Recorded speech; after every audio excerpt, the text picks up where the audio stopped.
Hi hello welcome to Novoson అండి.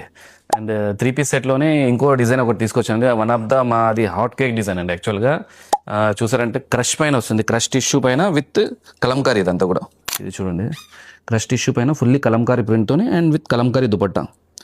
ఇవన్నీ ఎలాగంటే మాది one of the hot cake designs. ఇవన్నీ చాలా లిమిటెడ్ స్టాకే అండ్ చాలా ఫాస్ట్ మూవింగ్ అనమాట. ఇవన్నీ అసలు వీడియోకి రావు. ఈసారి ఏంటంటే మనకు కొంచెం యాక్చువల్లీ పార్సల్ రావడం కొంచెం లేట్గా వచ్చినట్టు. ఇదైనా మీకు అది లాస్ట్ టైం వీడియో చూపించాను కదా, క్రేప్ది కూడా అవన్నీ అసలు తొందరగా దొరకాయి. యాక్చువల్లీ రాగానే వెళ్ళిపోతున్నాయి. బట్ ఈసారి ఏంటంటే కొంచెం పార్సల్ లేట్ రావడం వల్ల ఇవన్నీ కూడా మీకు అవైలబిలిటీలో ఉన్నాయి. యాక్చువల్గా ఇదే ఫెస్టివల్కి వస్తే ఇప్పటివరకు అసలు మనకు వచ్చేది కాదు ఈ స్టాక్ అంతా కూడా. ఇవన్నీ కూడా త్రీ పీస్ అండి. త్రీ పీస్ కాన్సెప్ట్లోనే చాలా అంటే చాలా బ్యూటిఫుల్ అయిన కలెక్షన్ అండి. యాక్చువల్గా దుపట్టాస్ అయినా టాప్స్ అన్ని చూసారంటే కూడా చాలా బాగుంటుంది. యాక్చువల్లీ ఇది చూడండి, టాప్స్ అంతా కూడా ఫుల్లీ కలంకారీ, మొత్తం క్రష్ టిష్యూ అండి. ఇదంతా handloom fabric actually and with మగ్గం work. And dupatta main highlight piece వచ్చేసి దుపట్టాస్ అండి. ఇవన్నీ కూడా దుపట్టాస్ చాలా అంటే చాలా